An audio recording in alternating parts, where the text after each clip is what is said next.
This call is being recorded. Hey everyone, it's David Barnett from davidcbarnett.com, the YouTube channel, blog site, iTunes podcast, where I talk to people about buying, selling, managing, financing small and medium-sized businesses. And this is the first recording of the holiday chat series that I promoted to my email list, inviting people to register themselves and not just register themselves to have a call with me, but to register themselves to pay to have a call with me. And it's really important. And we've got Paul on the line here, but Paul, I'll ask you just to bear with me because I want to explain a little bit some of the logic behind this thing that I've put up. I do a lot of calls one-on-one on a platform called Clarity.fm. And it's a place where people call in and you give advice on the phone and people pay by the minute. Okay. And the guy right now, I'm on Clarity, and I probably talk to people 2 or 3 times a week on that platform. And when I talk with them, they come to the call and I say, what do you want to get out of this call? And they say, this is what I want to get out of this call. And they're very organized and they have their thoughts together and they're on point because they're trying to get value from the money that they're paying me to talk on the phone. Now, the guy who created Clarity lives in my hometown, and I know him, and I run into him from time to time.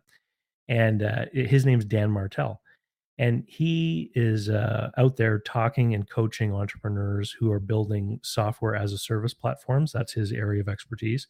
And I ran into him a couple of weeks ago, and he actually is traveling a lot now with a videographer, and they're making a lot of video content. He's talking to people, interviewing people, etc. And he tried to do this thing where he was offering free sit-down interviews to help people build their business as long as he could put the recordings up. And what he told me, this was very interesting, is that the interviews all were almost entirely all terrible. And he said people would come to the meetings and he would give them suggestions and they would argue with them. And they were disorganized and they didn't know what they wanted to talk about. And I said, Dan, I said, it's because they've got no investment. They've got no skin in the game. So I decided I would try to do this. And basically what I offered in the holiday chat promotion was that I would just take 75% off my regular rate. People could talk to me about whatever they wanted to, but it was going to be released publicly. And so we've got Paul Hindelang. Is that how you pronounce it, Paul? That's correct. Paul Hindelang on the line. And this is the first recording. And Paul actually works in the field of helping people improve and sell their businesses. So he's done some M&A work. Paul, why don't we start? Why don't you explain to me some of the things that you typically do with your clients and what your typical clients look like as far as the size of their business, et cetera? Certainly. The work that I do really is a derivative or flowed from my work in consulting and training. I have owned a consulting company since 1983, and we have done extensive amount of automotive related at every level of the automotive chain, consulting and quality, logistics, manufacturing processes. And as a result of that, from time to time, some of those clients need advice on acquiring businesses or selling their business or getting into different aspects of the supply chain. So from those relationships, in addition to a relationship that I have going back to my college days, a friend of mine that it's been doing business brokering, mergers, acquisitions for some 40 years.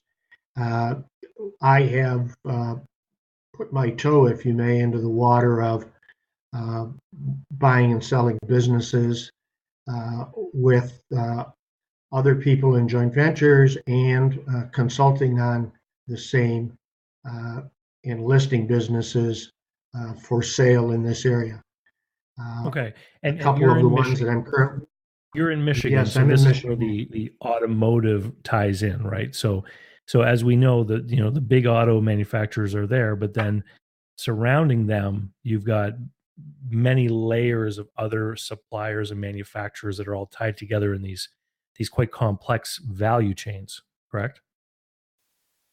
That's exactly right, David. The Everybody thinks of Detroit area as automotive, or Michigan as strictly automotive, and they immediately think of only the big car companies. But fundamentally, all the wealth that has been built over the last 100 years in the automotive industry isn't just at the top level, the big major companies. It's all these other integrated manufacturers, suppliers, support services, processing services, legal services, accounting services, uh, every kind of business you can imagine that has grown up, and it has a reliance, if you may, on that economic food chain from the automotive industry. But each and every one of them have diversified into other businesses. They're working in automotive. They're working in uh, just general manufacturing, like Whirlpool appliances, any kind of other manufactured product, because they have technology and they have tooling and expertise that could spread. So these folks are maybe largely automotive driven, but have breadths of experience that extend into other industries. So, what would be sort of the average sales level of some of the companies you've been working with in the consulting field since the 80s? I would say anywhere from a million to 50 million Okay. is the normal size of client that I'm working with. And would most The of those original work, would most of those companies have a principal who is active in the management? yes, Like they do. yeah, the owner is there in charge every day. Okay. Because in my experience, once you get up to a point of about, the mid, um, the mid 10 figures, like about $50 million, that's the point where you start to see a separation where you have ownership being different from management, the professional managers. And so you've largely worked with people where the owner's been present. That's correct. Most, to your point, when they get to the 50 million area, they are usually looking for equity, and they'll get other capital investors. They will start scaling from there to try to become one of the big mid-market players, to go from 50 million to 500 million. And now we have the complexities of investors, equity capital people, professional managers, et cetera, instead of the entrepreneur manager with his or her advisors. And that's the area that I usually work in. Okay. So prior to the call, you sent over some financial information about a metal manufacturing company, and of course, business is for sale. It's confidential, so we're not going to identify who these people are. But it's a bit of a challenged company. Do you want to give a brief synopsis to everyone who's going to be listening as to what these numbers look like? Yes, this is a company that has been in business for, I think, 50 years. It was started by let's call it a grandfather generation, and now there is a grandson that is part of the business. But the last 25 years, it has been run by the grandson's parents until one of them deceased a couple of years ago. And so, in one level, it's the classic family owned business that has provided a lifestyle for 50 years, and created out of the vision of the grandfather and run by the uh, uh, family after his passing. And in the last 4 years, they unfortunately have, once the husband in this case passed away about 3 years ago, it's been on more of a downtrend. And so they've gone from 2012, about a $1.3 million company, to now about an $800,000 gross sales company.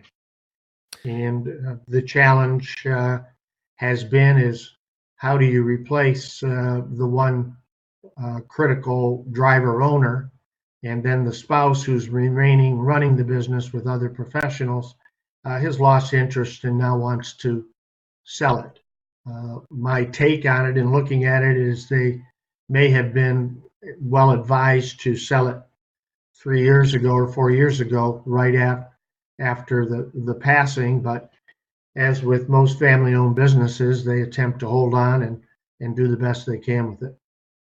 Now, in That's the kind of numbers, in the numbers you had sent me, and these are basic. That's not full profit and loss statements or anything, but we've got a gross profit figure, and then there's an operating expense figure, and then there's the officer/other salary.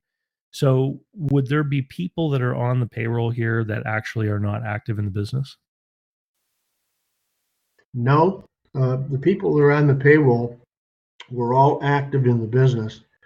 In the years since the passing of the one principal, they hired some quote unquote professional managers and professional salespeople to come in and supposedly help them run and develop. So I think I know that the substantial increase in salaries was a result of that payment of other people rather than the owners actually taking excess draw out of it. So they had attempted to run it themselves and figure out how to sell the business themselves, and have been doing that for a few years. And from looking at the numbers, it's cost them substantially. Yeah. What in your estimation now, have you done a normalization of the latest year showing what the outcome would be if there was an owner manager like the one who had passed away, who could both oversee things and probably also handle sales for the major accounts? What would be the result under that kind of scenario? The result under that would be just about break even at their current sales level. Mm-hmm. Right? And so they finally made the decision to relieve some of the professional sales and professional operating people a couple of months ago, and now their fiscal year end was September, and so now they're operating at roughly a break even for the last couple of months, and I suspect in the next 12 months they can do that. And so when you say they're operating at a break even, is that with paying a full-time wage to someone who is a general manager, even if it's a family member? Yes. Okay. So, businesses in this category would be sold on multiples of discretionary earnings. And in a lot of my seminars, I talk about the difference between jobs, businesses, and hobbies. And this business very clearly back in 2012 was a business. There was a net income, a profit in excess of the wages that the owner would have earned for doing the work that he was doing in the business. And what it is now is it's a job, right? Because if I were the owner of this business today and I was doing everything that the owner of a business like this would do, I'd be able to take my wage and then there'd be nothing left. So I basically own a job. And in a business like this, in metal manufacturing, there's a lot of capital equipment. You've got notes here that the equipment on site was originally purchased for about $1 million. And then you've had an appraisal done by someone who's qualified here, showing that the liquidation value of the equipment is about 260 and the fair market value is about 350, right? That's correct. Okay. So in a business like this with a lot of capital equipment, we're really at the top end of the small business valuation spectrum. So you'd be pushing around 3 times discretionary cash flow. And if that owner's salary is about 100 grand, what this is telling us is that this business is actually worth probably about or maybe little bit less than the value of the equipment there. So it's a challenge. It's a real challenge. What this business is it's a great place for someone with expertise in this industry to build themselves their own new business on the bones of what was there before.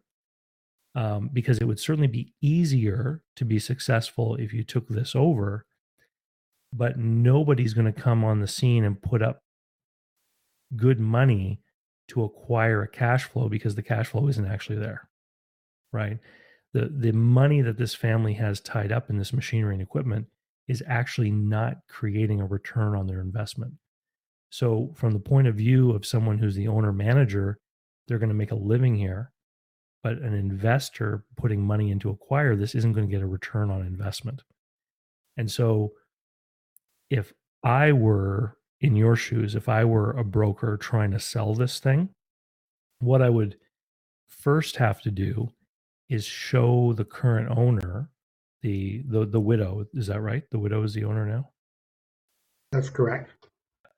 I would have to show the widow exactly what the nature of the situation is, and realizing that people out there with money who want to make an investment to see their money grow are going to be very cautious of this situation. This would scare them because we have a track record of declining sales, a track record of declining profits. And so the question will be, is this because of the situation in this particular company, or is it because of the market they're in? Is it because of other more aggressive, more nimble competitors, right? And so the person who is going to want to take on this challenge is going to be the person who knows the industry, but maybe doesn't have a lot of money. Someone who has experience managing this kind of business, but they're not a wealthy business owner today. And so the question will be, how do we make this attractive to that kind of person? And I've been in this position before as a broker trying to sell a business that's on this kind of footing. And the timeline that she wants it sold right away within 6 months. The thing that is always the problem for someone trying to buy a business is getting the money. It's the same thing that's the problem for the car dealer trying to sell $40,000 cars. People generally these days don't have $40,000 sitting in their checking account.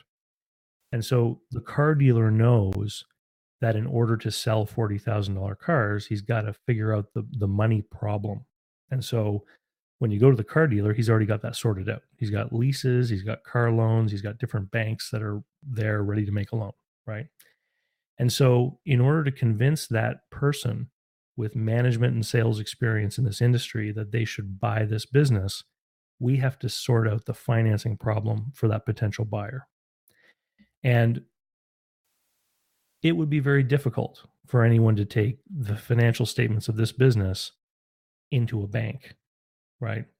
And be able to get financing, because the banker is going to be worried that they won't be able to get repaid if the trend continues, or even if the status quo remains constant. So this business, in order to be sold within 6 months, you're going to have to come up with a solution where a buyer can get a minimum down payment together, maybe through their savings or through refinancing their home.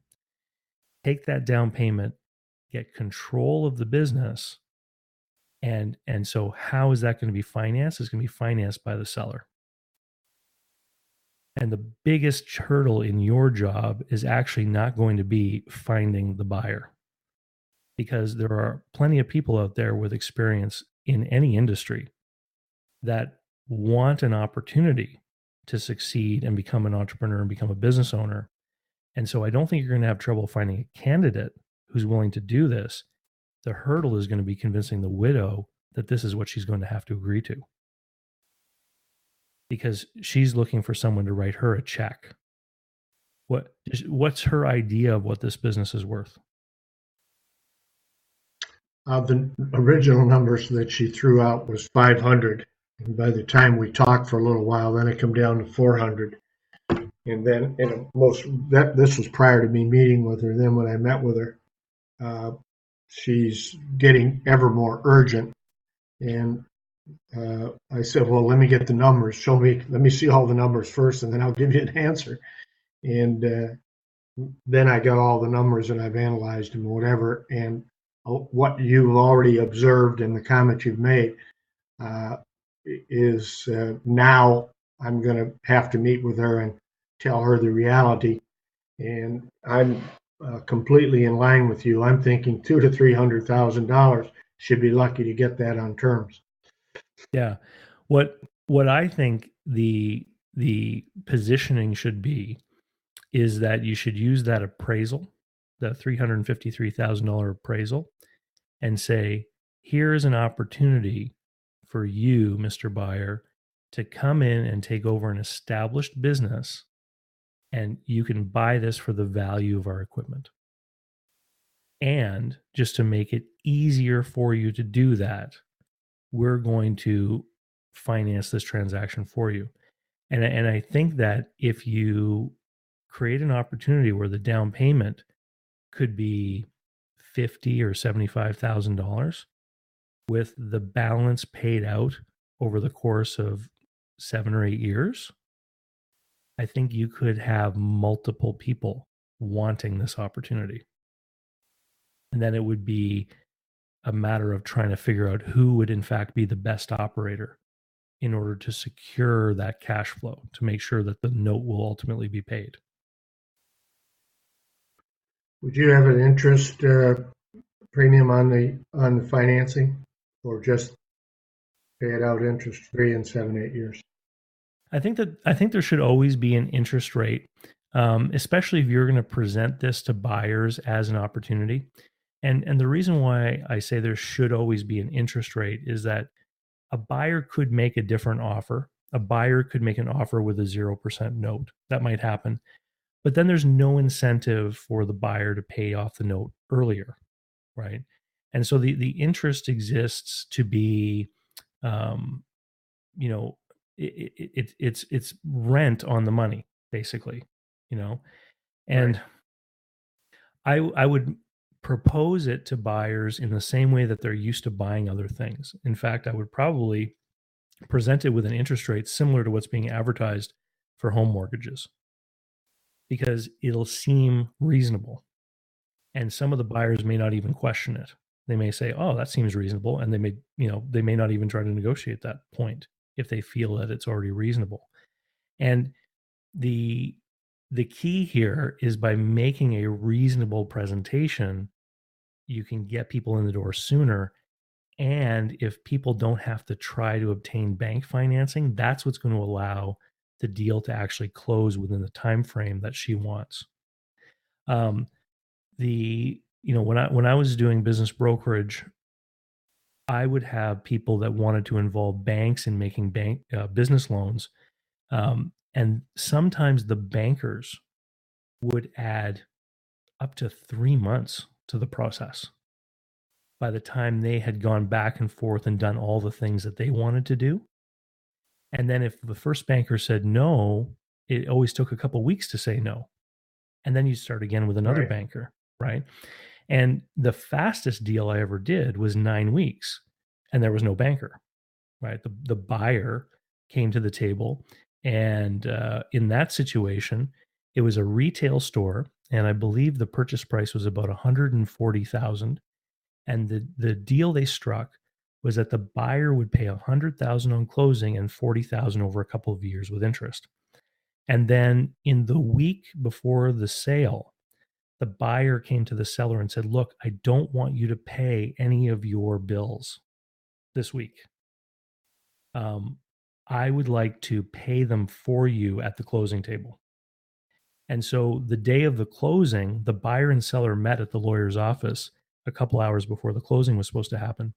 And the buyer used his credit card and paid almost $50,000 worth of payables on his credit card. And then he went down to the bank and got a draft for the balance of that down payment, that $100,000 down payment. And so he actually basically gave her $100,000 on closing, not necessarily by writing her a check for $100,000, but by assuming liabilities, paying them on his credit card, and giving her the difference in cash. It was the same thing to her, because if she had received $100,000, she would have had to pay her payables with the money, right? And because we were able to create this scenario where the bank wasn't involved, from the day they met to the closing table was only 9 weeks. Okay. And she was under the gun too, because she was in a situation where she had this business and it was a good business, but her husband earned significantly more money and he was basically transferred to another city. And she, of course, wanted to be with him. So she wanted it to happen as soon as it could.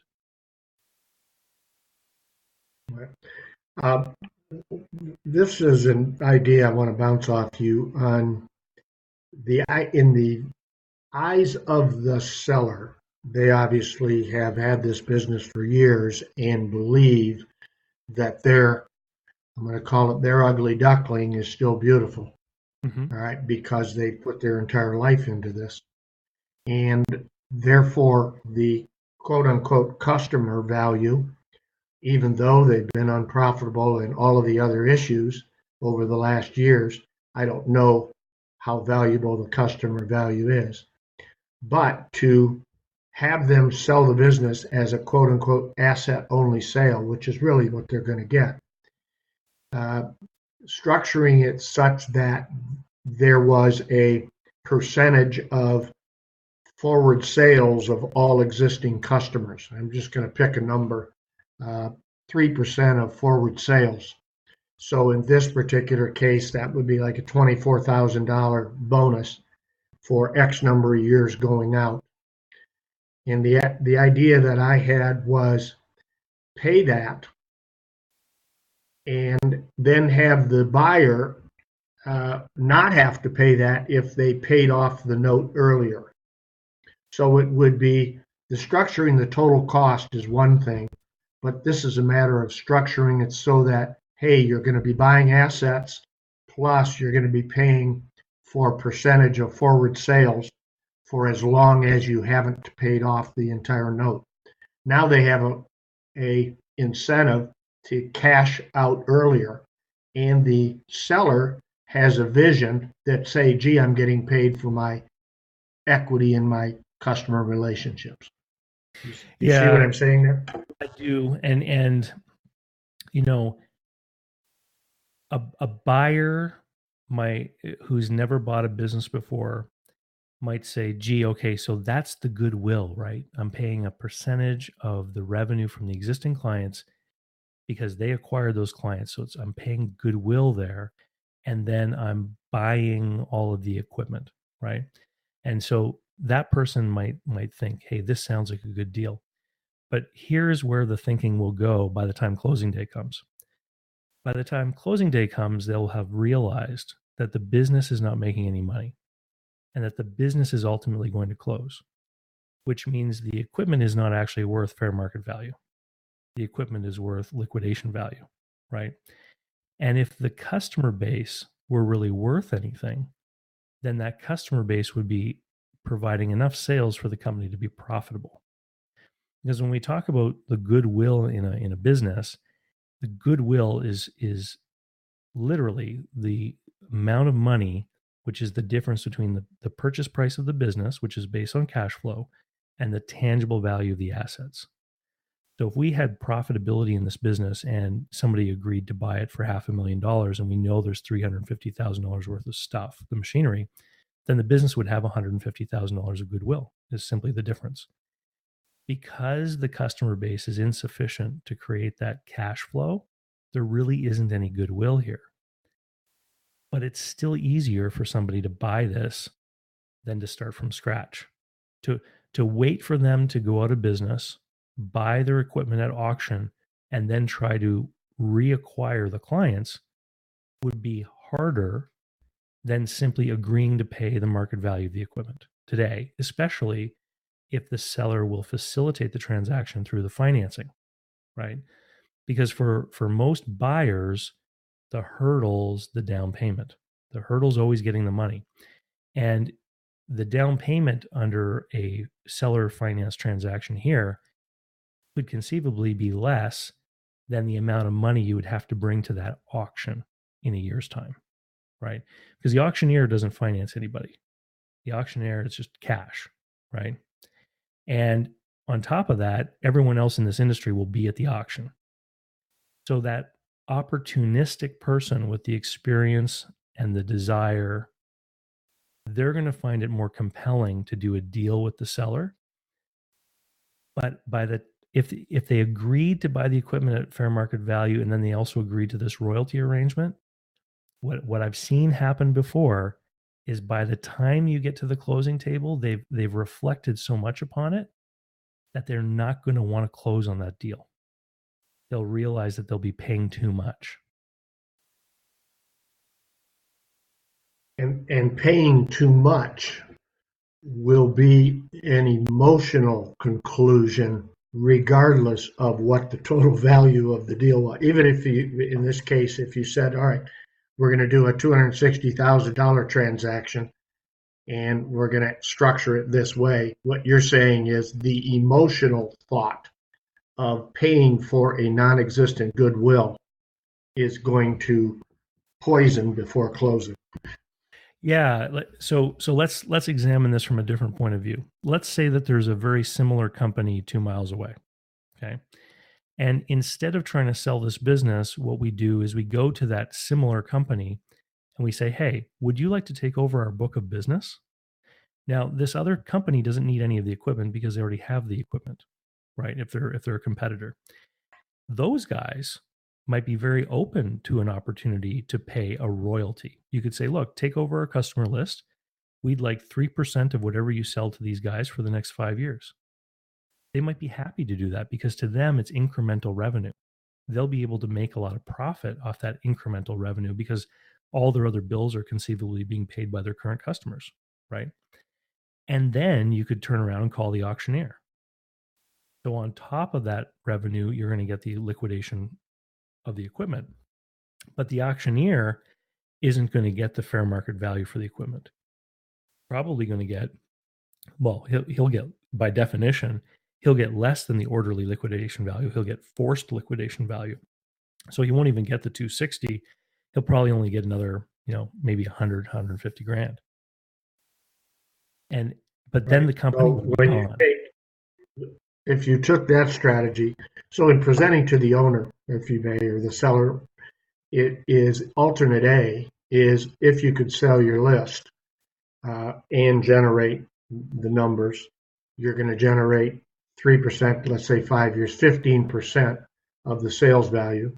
Plus, instead of getting an ordered liquidation value, you're going to get half the ordered liquidation value. So you're going to get about the same amount of money in either case. And the big difference, though, will be that the company's gone. And in my experience, when you end up with these multi-generational family companies, whether they will, they like to talk about how the legacy creates value. And I always try to explain, the legacy doesn't create value. Customers and sales create value. Cash flow is what's valuable. But at the same time, they're also emotionally tied to that legacy. So the seller is probably going to prefer seeing someone else carry the legacy so that they can see that the business is carrying on. No one in this family is going to want to be known as the person who ended up closing up the, grandfather's business and selling things at auction. Right. Right. And so, in your role, sort of a plan B might be to look for similar companies who may want to acquire the customer list. That might be a plan B. But I think plan A, number one, is to show them what they're going to have to do to make a sale happen. and make sure they pick the right operator who's going to buy this and be able to run it successfully. If the problem really is, you know, if the problem really is the competitive landscape has changed, other people are eating their lunch, the market has changed, the demand has declined, all those kinds of things, whether they run it to extinction or someone new does, it doesn't matter. And if they finance the transaction and the down payment is low enough that the buyer doesn't need to borrow from a bank to acquire this equipment, then they'll be the first position lien holder on it. So if the buyer fails ultimately, then they're still going to end up in the same position. They can still auction off the equipment. Right. You know, So either way you look at it, it's not fun. And one of the toughest things I always had to do when I was a broker, and today when people who own businesses hire me to do valuations and help set up these strategies when they're trying to sell on their own, the hardest thing is showing them the reality of what the business is worth. Because as you know, Paul, the business owners are always tend to think it's worth far more than it really is, right? that's correct. And they underestimate the improvements that are necessary inside their operation, right? And in this illustration, there are a number of manufacturing improvements, I'm sure personnel change improvements, work practice improvements, facility improvements. Just in the discussion that we had and the questioning that I made of her, and her inability to be enthusiastic with the answers, points one to know, sight unseen, that they've reached the point where they can't put any more heart back into the business. And so when it's at that point, I think we have to do exactly what you're saying, is accelerate their understanding of the situation they're in, and it's not going to get better unless somebody with great energy comes back in, and even if the market's sustained, even if the sales volume customers sustained, it still takes energy of an owner, in the heart of an owner, in order to survive.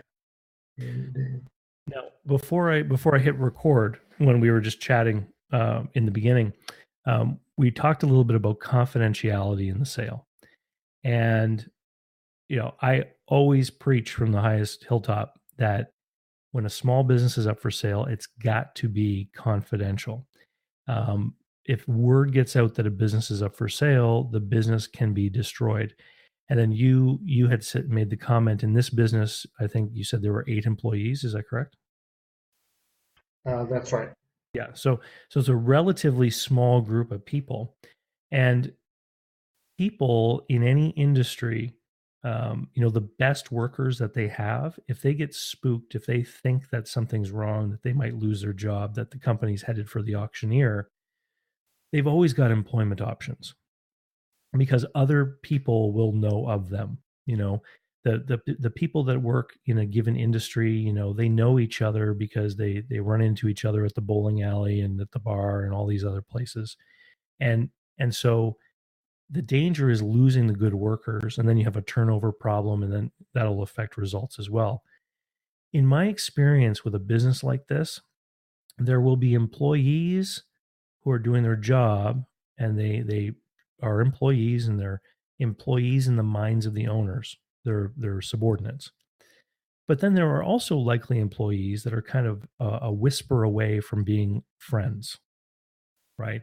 So employees maybe that have been there for 20 years, and they know the family.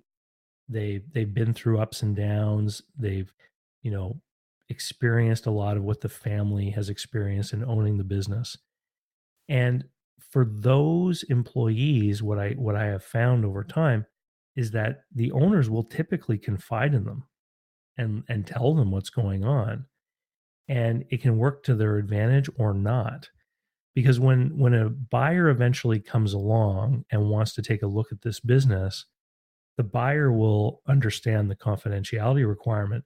But after the buyer has looked at everything and analyzed everything, and they've come to the decision that they do wish to move forward and buy the business, most buyers will then want to talk with some of the key employees, because employees are an important part of the transition for any buyer, right?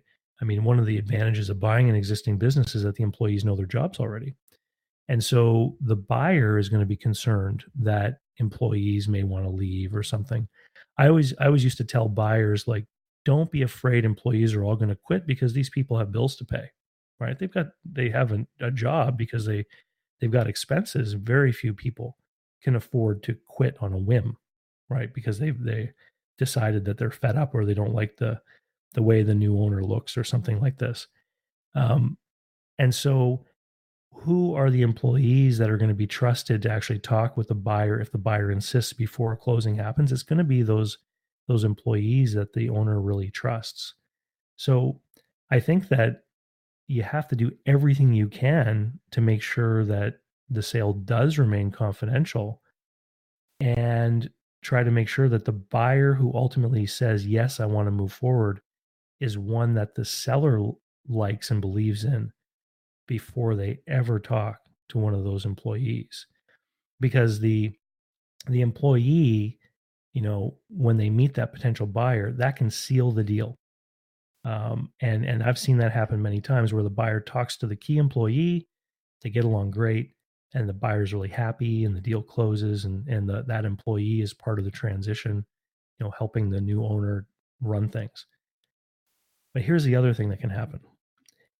If the key employee meets a buyer and the deal doesn't work out, and then 2 months later the key employee is meeting another buyer and the deal doesn't work out, what'll start to happen is a cloud of cynicism will evolve, and the employees will start to be like, oh, here comes another buyer. And even though the trusted employee is sworn to secrecy, don't tell anyone else that the business is for sale, it's impossible to keep secrets forever. And something will be said in passing. Someone will say something, and that key employee who knows that the business is for sale and it doesn't go through, a month later could say to someone, oh, we probably won't bother fixing that given what might happen. And then another employee might interpret that to mean either the business is about to close, or maybe it's going to be sold. And the number of times that I've had my clients who are sellers accuse me of breaking confidentiality, they'll say, somebody heard my business was for sale. You can't maintain confidentiality like you promised. And when I investigate it, it turns out that the problem came from somewhere else. And it's usually either from within their own camp at the business, and the second biggest place was at the bank. For some reason, secrets don't get kept at banks. Right. Well, it's interesting, not only this situation, but others, when you begin to talk about it in the industry that you may have some candidates, it's surprising how often they say, yeah, I know that company's for sale. Would it be this? Would it be this company? And they're all guessing. And what my concern, number one, with this particular seller, I agree that have to get a clear understanding of what they have to do on an accelerated basis to sell the business. Two, I think that they need to get engagement of the employees and an understanding that the transition can be successful with the potential buyers. And because they have to already know, all right, that, I mean, they've watched it, people coming and going for some period of time. And I don't know how you, just like you point out, they say, well, keep this secret, keep this to yourself. Well, that isn't kept to yourself after a year and a half of a downtrend. Right. And so they have been trying to sell it on their own for a while. I guess that, Yes. so they have. Okay. Yeah. So, But they believe that they've been selling it quietly. Unfortunately, I happen to have known about it for 2 years. yeah, yeah. So And you it know what? hasn't been very quiet. Some of that rumor could be reflected in these financials. Absolutely. You know, Absolutely. They did some things like trying to sell it to their customers and some other crazy things over a period. So yeah, it, I yeah, think and that there's some challenges relative to that, but obviously I'm under confidentiality, so I'll honor the agreements that I have. But I think speed is of the essence in this particular situation. have they thought about any of the employees being potential buyers? Uh, they have not because they're not perceived as capable. Right? Right. And when they're thinking about somebody writing them a $500,000 check, it's easy to discount employees, but when you reframe their understanding and expectations and you realize we're actually looking for someone to write a $50,000 check, there could be some opportunities amongst the employees. I agree with that. I agree with that. And as you identified early on in our conversation, getting clarity in the mind of the seller and acceptance of the realities will be the first step. A failure to do that will be a disaster for all. But if in fact that acceptance there, willingness to finance, willingness to be fair in the price, uh, then going after those particular candidates, whether it's somebody that wants to take it over and run it, or somebody inside that wants to be part of that, or could be part of it with a new owner, since they have all of the internal knowledge, are all options that could be assembled and created. What is your arrangement with the seller? Are you under a program where you're going to be paid a commission when the business is sold? Yes, I'm commission transaction fee. Okay. So one of the things and I've got a video on YouTube called "My Life as a Business Broker," and so I get calls on Clarity all the time from people who are getting into the industry, and they'll call me up and they'll go, "Oh, I wish I'd seen your video before I signed that paper," and and they're looking for advice to make sure that they have a successful career. And one of the things that I've repeated to many of them is if you can list a business for sale that has a really great discretionary cash flow, like 150,000 or more, that is open from Monday to Friday from 9 to 5, you'll sell that business. You'll sell as many of them as you can get your hands on, you'll sell, right? Because all the people out there who are professional people who've had high income, who've been able to save money, who want to go out on their own, that's the business they want. They want to earn a good amount of money, but they only want to work Monday to Friday from 9 to 5 because they want to go boating or play golf on the weekends, right? All the other businesses that fall outside of that definition, right? You got to be careful with them because you can invest a lot of your time into something that no one's going to want to buy. And so, and I learned my lesson when I listed the Bouncy Castle business for sale. And the Bouncy Castle business was a great business. It was a part-time business, and a family was running this business while they had full-time jobs. And it was like a weekend enterprise that gave them extra money. And everyone was excited and interested in the Bouncy Castle business because everybody likes smiling, happy children, right? And that's what you think about when you think about a Bouncy Castle. But they all soon realized that if they bought the Bouncy Castle business, they would never have a free weekend in the summer.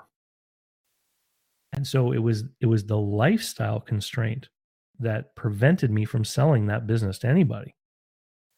Ultimately, I lucked out because I found someone who was looking for a specific family circumstance that fit with that business.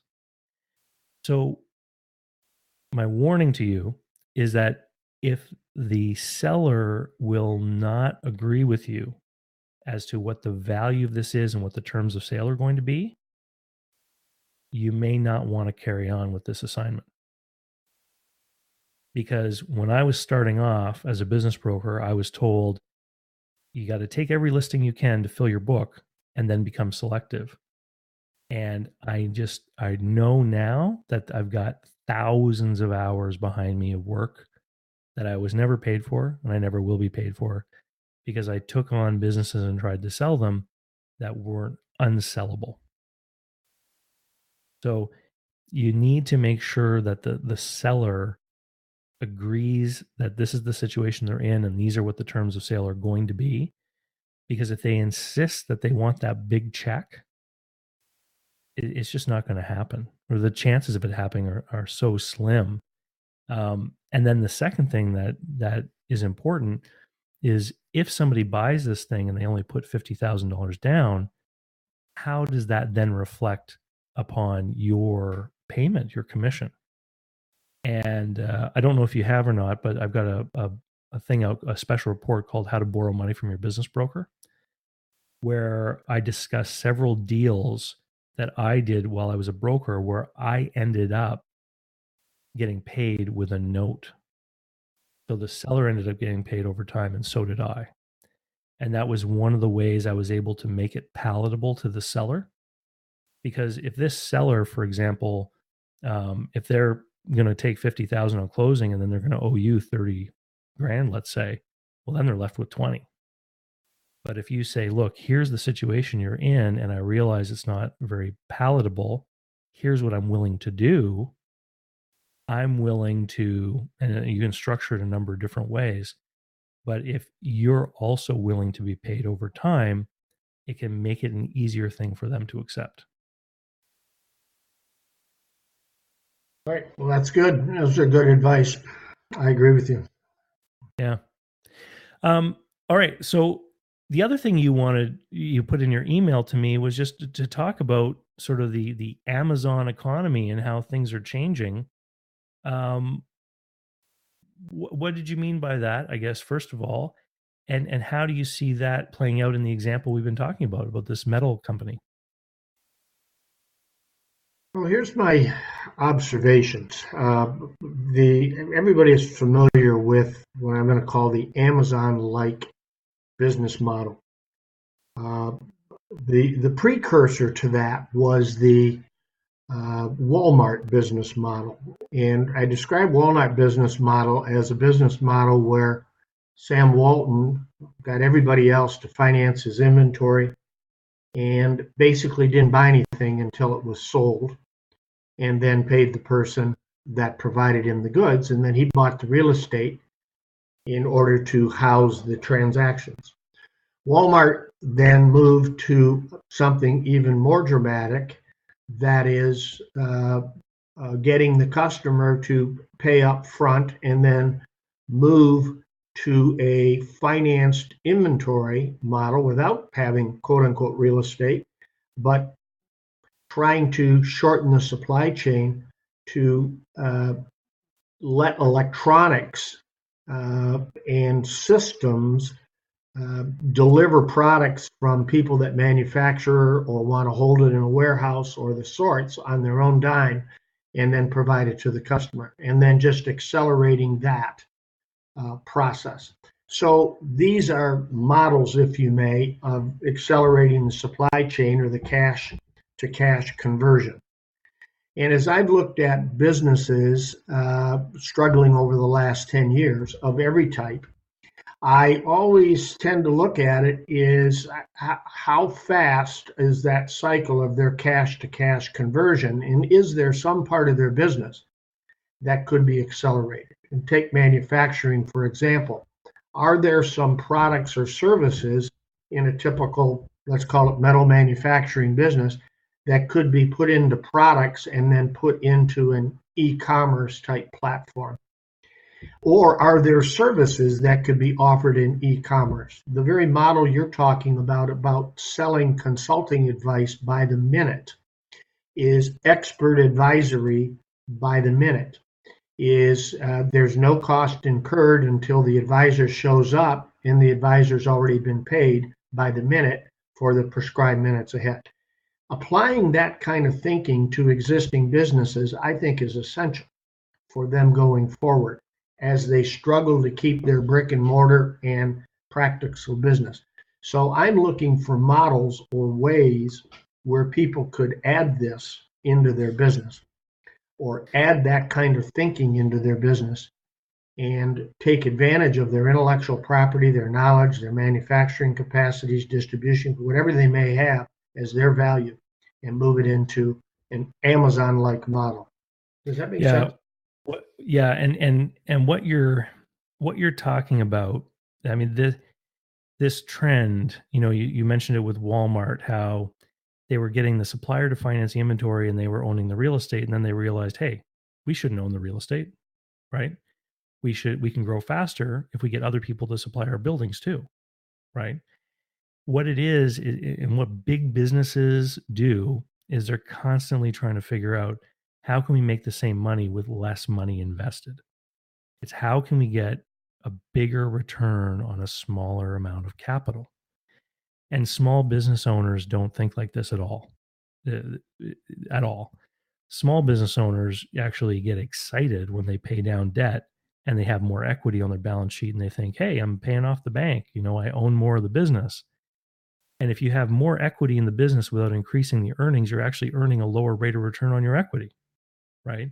Which would make, Wall Street types lose their jobs. But in Right. small business, people don't think this way, right? And so I 100% agree with you. My video, actually, that was released an hour ago, because I'm talking to you Friday morning, was my 2017 Santa's wish list for small business owners, and the very first item on the list is how can we run this business with less of our own money, right? And it's funny, I was talking with some people who are buying a business in Florida, and we're looking at the numbers, and the deal looks good, the price is reasonable. It doesn't look like the bookkeeping errors and all that other stuff are too bad, and nothing's perfect in a small business. And then they said, let's just step back and think big picture, long term. Is there anything that we're not thinking about that could hurt this business? And the first question that I asked was, would a robot be able to do this? And it's funny, right? But we're moving into the Jetsons world. And, you know, pretty soon cars are everywhere are going to be driving themselves, and trucks. And someone that I ran into yesterday at the gym mentioned they saw a YouTube clip of a robot in a Chicago hotel that delivers room service, right? And so automation, robots, all of this stuff is coming at us. And I think it's coming at us fast enough that someone buying a business today would have to think, how will robots affect this business? In the metalworking business we're just talking about, we know in manufacturing there's room for automation, right? For a long time, there's been increasing automation in manufacturing. But the business in Florida, they sold equipment. And I said, you know what? It could very well be that robots will start doing the work that this equipment does. But their business in particular, I said, you know what? You could probably be selling those robots. So the business probably could profit from this increasing automation as your customers want to move to the automated systems. And so when you talk about Amazon, what you're talking about is having a greater and greater understanding of the desires and purchasing behavior of your customers. And I talked a little while ago with a fellow in the UK named Clinton. I think it was Clinton Smith. And he buys online businesses, websites and things. And he was telling me that he actually discounts any of the traffic or sales that come from things like search engines, because he said you can't trust them. You can't trust the search engines. They could change their algorithm and you could lose the traffic immediately. But what he really looks for is sales that come from lists, particularly lists where people have opted in, because what you've got is you've got an audience that is interested in the subject matter. And the ultimate goal is to find two different companies that are similar enough that the same customers from each company would want to buy the other company's things. Then you can leverage the two lists. And I think that's kind of what you're talking about, because that list is people who have self-identified as wanting a certain thing. Just like Amazon, looks at the books I bought and starts sending me recommendations based on what they think I might want to buy, right? And I would agree with you, Paul, that you know, I did a consultation with an accountant about a month ago, and his dilemma is, he says, I got the same accounting business that every other accountant has, and I want to be different. I want to be stickier. I want people to stay closer to me. And my suggestion was that we start asking a series of questions to his clients to find out what kinds of things they want. And he called me the next day and said he didn't even have a list of their email addresses. So,